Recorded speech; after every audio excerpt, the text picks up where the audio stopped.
휴먼 아시아에서의 역할과 현재 진행 중인 활동을 간단히 소개해 주실 수 있을까요? 네. 휴먼아시아의 역할, 휴먼아시아의 그 기관의 목표는 뭐냐면 아시아 지역의 인권 보호 메커니즘을 수립하는 데 공헌하거나 수립하는 거예요. 근데 그거를 하기 위해서 우리는 어떠한 활동을 하냐면 인권 연구, 교육, 학술 활동, 그리고 인권 기반 국제개발 협력 사업들을 하거든요. 근데 여기서 연구 교육이라고 하면 뭐냐? 우선 교육은 청소년 대상으로 이제 학교, 중고등학교에 가서 인권 수업을 하는 식으로 인권 교육을 진행하고 청년 대상으로도 이제 교육을 진행합니다. 예를 들면 인권 아카데미 같은 걸 열어서 테마별로 전문가님들을 모셔서 이제 수업을 해요, 강의를. 그리고 이제 숙박형 워크숍을 저희가 처음으로 준비를 하고 있는데 12월 말에 2박 3일 동안 인천에 있는 하버파크 호텔에서 진행 예정이거든요. 요것도 이제 신청을 막 해주시면 좋아요. 청년분들이 인권에 대해서 더 많은 것들을 배울 수 있도록 이런 교육 프로그램들을 운영을 하고 있습니다. 그리고 이제 연구 같은 거는 뭐 이제 외교부나 통일부에서 나오는 연구 용역 같은 거 저희에게 기회가 주어진다면 그런 연구들을 진행하고 또 휴먼아시아 자체적으로 연구를 하는 것들이 있습니다. 현재는 기업과 인권을 주제로 연구가 이루어지고 있는데 기업들이 인권 경영을 어떻게 하고 있는가, 어떤 기업이 잘하고 못하고 있는가, 어떠한 것들을 잘하고 있는가, 이런 것들을 지금 살펴보고 있습니다.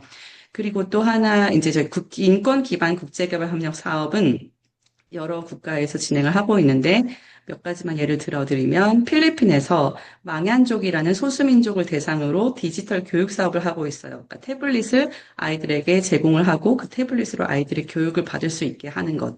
근데 이게 왜 중요하냐면 그 소수민족들이 굉장히 경제적으로 어려운 환경에 놓여 있어서 태어나서 한 번도 이제 그 디지털 기기를 만져보지 못한 친구들이 굉장히 많거든요. 그 친구들을 대상으로 디지털 교육을 진행을 하고 있고, 이 이제 소수민족 같은 경우는 산에 사는 경우가 많아서 통학 시간이 4~5시간으로 굉장히 길어요. 그러다 보니까 날씨의 영향을 굉장히 많이 받고 학교에 등하교가 굉장히 어려워서 출석률도 낮고 출석률이 낮으면 이제 졸업률이 낮고 졸업률이 낮으면 이제 학업을 계속 이어가기가 어려운 경우가 많죠. 그래서 그러한 학생들을 위해서 기숙사를 저희가 직접 건축을 해서 운영을 하는 사업도 하고 있습니다. 그리고 요르단에서는 시리아 난민을 대상으로, 시리아 난민, 이라크, 팔레스타인 난민을 대상으로 이제 몇 가지 사업을 하고 있는데 가장 대표적인 거는 구호물품 지원. 매년 저희가 물품을 한국에서 컨테이너로 보내서 그쪽에서 분배를 하고 있고 이게 누적액이 아직 100억은 안 됐는데 올해 90억을 넘게 되었어요. 그리고 이제 요르단에서 GGGI라는 국제기구와 함께 휴먼아시아가 녹색 일자리 창출 관련한 사업들을 하고 있습니다. 녹색 일자리는 이제 그린잡이라고 하는데 환경을 위한 환경에 도움이 되는 그러한 일자리를 창출을 하고 그 일자리에 시리아 난민과 요르단 현지 주민들이 이제 그 일자리를 찾고 거기에 잘 적응을 할 수 있도록 하는 그런 프로그램인데 휴먼아시아는 거기에서 그 사업을 평가하는 그런 역할을 맡고 있습니다. 네. 네, 감사합니다. 이렇게 교육을 중심으로 다양한 구활동을 하는 걸 말씀을 해주셨는데요. 그렇다면 다음으로 개발협력 사업체의 관점에서 볼 때 오늘날의 국제기구가 직면한 가장 중요한 도전은 무엇이라고 보시나요? 네. 가장 중요한 건 아무래도 이제 돈 문제인 것 같아요. 돈, 음, 원조에게 이제 감소. USAID가 그냥 문을 닫게 되면서 원조의 음, 한 축이 완전히 무너진 것 같습니다. 그래서 총체적 난국이에요. 그래서 제가 음, 직접 본 거는 뭐냐면 요르단의 IOM 같은 경우 직원이 1,000명이 넘었는데 그 1,000명이 하루아침에 전 직원이 실직을 하게 되는 그런 상황을 봤고 이제 USAID가 예를 들면 방글라데시에 있는 콕스바자르라는 지역의 로힝야 난민 캠프에 교육을 전액 지원을 하고 있었는데 이 USAID가 셧다운하면서 로힝야 캠프 내 모든 학교가 다 문을 닫게 되었어요. 그러니까 거기에 있는 학생들이 모두 그냥 학교를 못 가게 된 거예요. 이런 식으로 그냥 축이 무너져 버리고 그 제도들이 다 있었던 것들이 다 디스맨틀이 되니까 굉장히 이게 심각한 도전이라고 생각을 하고 있고 또 하나는 이제 기본적인 문제 해결이 되지 않고 있는 게 문제라고 생각을 합니다. 그러니까 수단 난민 문제 지금 몇 년 동안 계속 해결이 안 되고 있고 시리아 난민 문제도 시리아로 되돌아갈 수 있는 환경이 만들어졌다고 해도 거기에 안전이 보장이 안 되고 있으니 시리아 난민들은 돌아가지 못하고 10년 넘게 지금 네, 12년 훨씬 넘었죠. 그 넘는 기간 동안 계속 이제 그 외부에서 난민으로 생활을 하고 있고, 그러다가 우크라이나 전쟁이 터졌는데, 우크라이나 전쟁도 지금 잘 해결이 안 되고 있죠. 해결이 될 거다라고는 이제 이야기가 나오고는 있지만, 실질적인 해결은 안 되고 있고. 근데 문제가 뭐냐면, 문제는 딱 생기고, 실질적인 해결은 되지 않고, 그러면서 다른 문제들이 계속 생겨나는 거예요. 그러니까 수단 난민 문제 있었는데, 해결되지 않은 상태에서 시리아 난민 문제가 생겼고, 거기에서 또 해결되지 않은 상태에서 우크라이나 문제 생겼고. 근데 이게 문제가 하나씩 터질 때마다 국제사회의 관심은 이리저리 이제 움직입니다. 그래서 시리아 난민 사태가 딱 벌어지면 시리아 난민으로 모든 원조들이 이제 거기에 집중하는 경향이 생기고, 그럼 그 전에 있던 문제들은 또 잊혀지게 되고, 거기에 또 우크라이나 전쟁이 나면서 우크라이나 난민들에게 관심이 가게 되면 시리아 난민한테는 관심이 적어지는 거예요. 그러면 이제 유엔 난민기구나 이런 데에서는 어쨌든 더 지원을 받을 수 있는 곳으로 활동을 하게 되거든요. 그러면 진짜로 문제를 겪고 있는 그 기존의 문제가 해결되지 않아서 고통을 받고 있는 사람들은 지속해서 고통을 받고 있고 그 고통의 정도도 더 커지고 있는 그런 것들이 가장 큰 문제라고 생각을 합니다. 문제를 완전히 해결하려면 정말 정치적인 의지가 있어야 되는데 그 음, 정치적인 의지도 항상 이게 움직이니까 음, 실질적으로 거기에서 고통을 받는 사람들은 계속 고통을 계속 받고 있다는 것. 그 음, 고통이 10년이 넘어가게 지속이 된다는 것. 그래서 현실은 굉장히 행복하지가 않다는 것. 예, 그런 것. 음. 네. 수업 때 생각이 새록새록나네요. 예. 아, 네. 행복하지 않은 현실 세상에 대해서. 네. 음, 다음으로 넘어가겠습니다. 네. 휴먼 아시아에게 그리고 선생님 개인적으로 평화란 무엇인가요?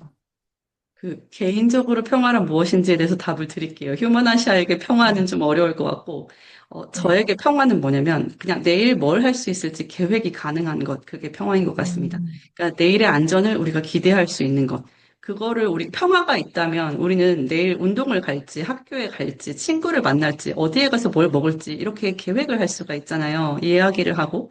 근데 평화가 없으면 그런 것들을 할 수가 없는 거죠. 전쟁이 있거나 테러가 일어났거나 뭐 폭탄이 터졌거나 하면은 그냥 생존의 모든 에너지를 다 쏟게 돼버리는 것 같아요. 근데 생존의 모든 에너지를 쏟는다는 거는 음식을 찾아야 되고 따뜻함을 찾아야 되고 비나 뭔가를 가릴 곳을 찾아야 되고 이런 데에 모든 에너지가 거기에 에너지를 쏟게 되는 거죠. 거기에서 인간 존엄이 무너진다고 생각합니다. 그래서 평화란 그냥 내일 내가 뭐 할 수 있을지 계획이 가능한 것이라고 생각합니다.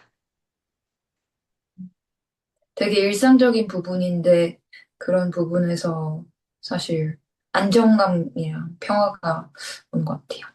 감사합니다.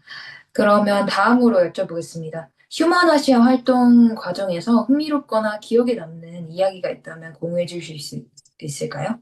아, 네. 그 코로나19 제가 2020년 8월, 9월 요때 휴먼아시아에 입사를 하게 되었는데 그때 코로나가 한창일 때였어요.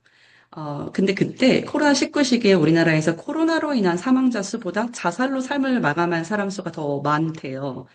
그래서 그 당시에 기억을 잘 이렇게 되돌려보면 일가족 자살 기사가 거의 매일 이렇게 온라인 기사로 도배가 되던 때였어요. 그리고 많은 것이 멈춰있던 때였거든요.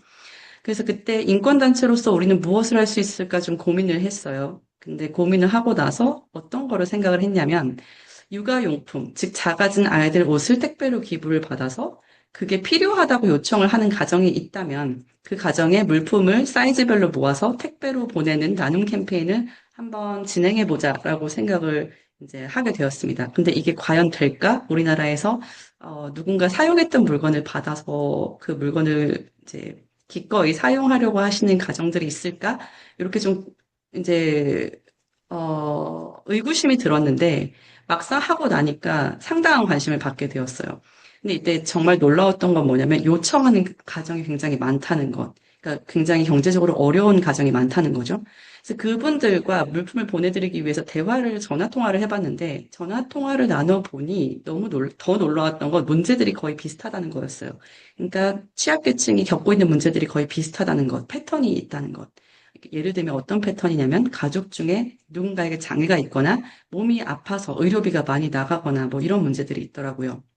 이런 문제가 있으면 정해진 소득 내에서 가장 급한 것에 먼저 비용을 지출하게 되는 거예요. 근데 그 순서가 보통 식비, 의료비, 주거비 이렇게 됩니다. 그러다 보니까 아이들은 계속 커가는데 옷을 충분히 마련하기 버거운 부모님들이 굉장히 많았어요.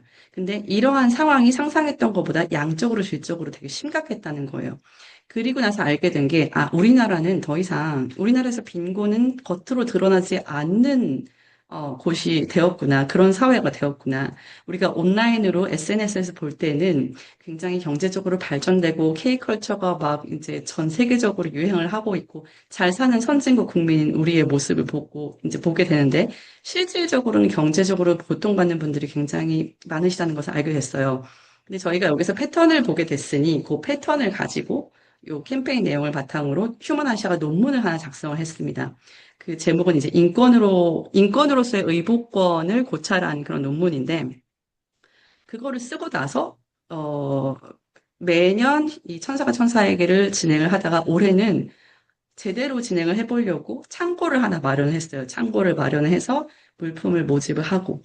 근데 논문을 쓰고 나서 캠페인을 진행을 해보니까 새로운 것들이 또 보이더라고요. 즉, 이제 우리나라의 취약계층의 패턴이 있다는 걸 알고 나서 진행을 하니까 더 수월하고 더 신속하게 대응이 가능하고 더 많은 분들께 더 빠르게 도움을 드릴 수 있고. 그래서, 개인적으로 진짜 어려운 상황에 계신 분들을 도울 수 있는 그런 사업 캠페인이 된 것 같아서 되게 감사합니다. 마지막으로 평화, 민주주의, 지속 가능한 발전에 기여하고자 하는 사실 국제 협력에 관심이 있는 젊은이들은 상당히 많은데요. 그런데 뭔가 두려워한다거나 아니면은 그냥 뭐 먹고 살아야지 이런 식으로 하면서 사실 그 꿈을 포기하는 그런 경우도 많고, 그러니까 단순히 해보고 싶다에 그치는 친구들도 많은 것 같아요. 이런 다양한 국제협력에 관심이 있는 젊은이들에게 전하고 싶은 메시지가 있다면 어떤 게 있을까요? 네, 딱 두 가지가 있는데, 하나는 항상 그냥 자기가 본인이 있는 자리에서 더 나은 세상을 만들기 위해 무엇을 할 수 있을지 끊임없이 고민하는 거, 그게 되게 중요한 것 같아요.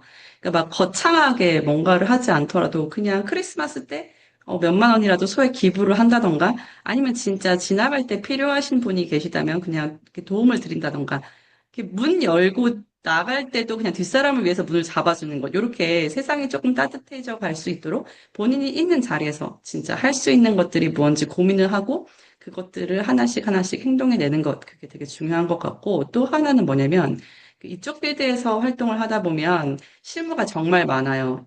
그래서 인권 증진을 위해서 인권 NGO에 들어왔는데 내가 하는 일들이 진짜 인권 증진에 도움이 되나? 라고 회의감을 가지고 이제 이 필드를 떠나시는 분들이 생각보다 많아요. 굉장히 안타까운 일인데 그리고 저도 그런 것들을 느낄 때가 사실 많아요. 음, 거의 사실 대부분이라고 할 수는 없지만 많은 시간, 반 이상의 시간들이 이제 그런 실무나 이런 거에서 오는 것들이 많거든요.